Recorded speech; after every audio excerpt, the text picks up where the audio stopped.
ઠાસરા તાલુકાના નનાદરા ગામે દબાણ દૂર કરવાની તારીખ નક્કી કરવા મળેલી સામાન્ય સભા બાદ મામલો બિચક્યો.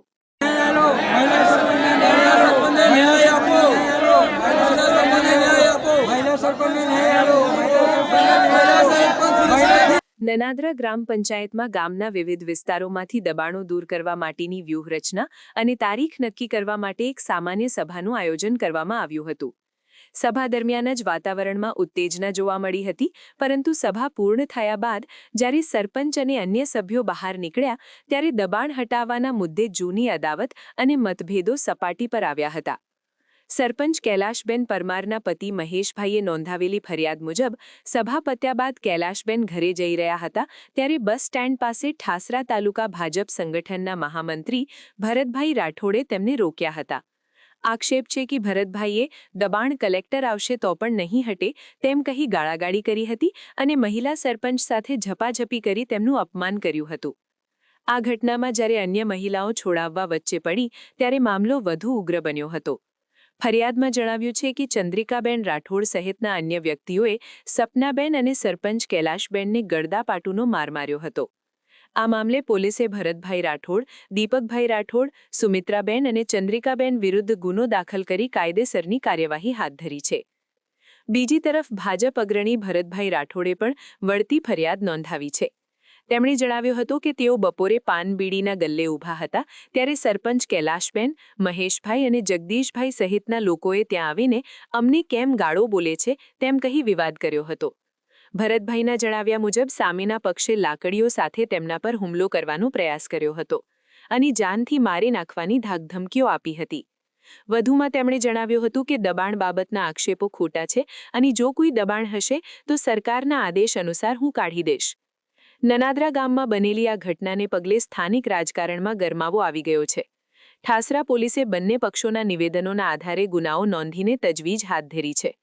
દબાણ હટાવવાની પ્રક્રિયા શરૂ થાય તે પહેલા જ થયેલી આ હિંસાએ પંથકમાં ચર્ચા જગાવી છે. શું બનાવ બન્યો હતો? ગઈકાલે સામાન્ય સભા હતી નનાદરા ગ્રામ પંચાયતમાં. એમાં મારી પત્ની સરપંચ છે.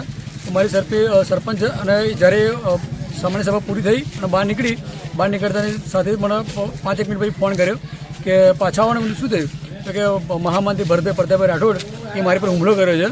તો હું પાછો આવતા ભરતભાઈ પ્રતાપભાઈ મારા મિસ્સને મારતો હતો અને હું વચ્ચે પડે તો મને બી અને મારા ભાભીને મારા ભાઈને બી એ લોકોએ ગારો બોલી મારતો હતો અને એના કુટુંબીજના એનો દીકરો, એની પત્ની, એની છોકરી, એના છોકરાને બહુ બધા લોકો આવી ગયેલા મારવા માટે. શું આગળની કાર્યવાહી શું કરી છે? આગળની કાર્યવાહી અમને પોલીસ સ્ટેશને ગયા તો અમારી ફરિયાદ લીધી છે.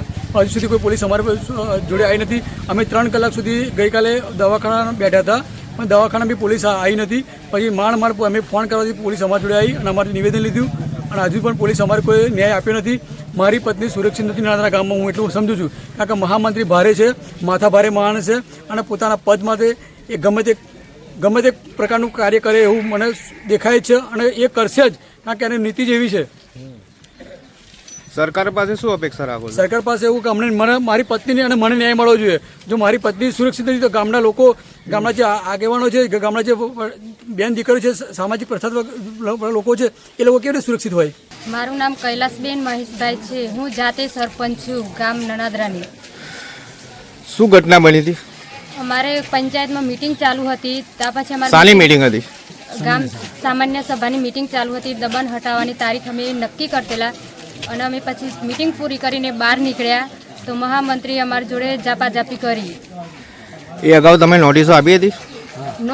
નોટિસો અમે 2-3 વખત એમને આપી છે. તે અમને એવું કહે છે કે તમે અમને નોટિસો ના આપી શકો, અમને કલેક્ટર સાહેબ નોટિસ આપી શકે એમ. તમે શું છો તે અમને નોટિસો તમે આપી શકો એમ. તમારી સાથે શું બનાવ બન્યો હતો? મારી સાથે એવું બનાવ, મારે માથાના વાળ પકડીને મને પછાડી.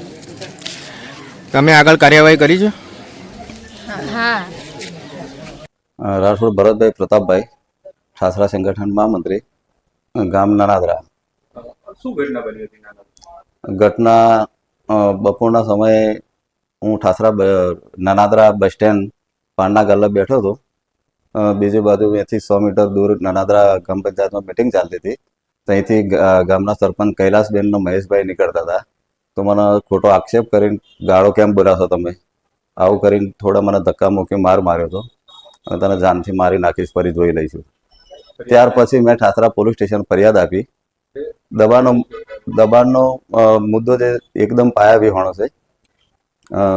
કદાચ મારું દબાણ હશે તો સરકારમાંથી જે મને આદેશ કરવામાં આવશે કે દબાણ છે તો હું કાઢી આપવા મંજૂર છું, તૈયાર છું એની અંદર. સમાચારની અવનવી અપડેટ જોતા રહો નિખરતા ગુજરાત ન્યૂઝ સાથે. નિખરતા ગુજરાત ન્યૂઝને લાઇક, શેર, સબસ્ક્રાઇબ કરો અને બેલ આઇકન દબાવીને સમાચારની ઝડપી માહિતી મેળવો.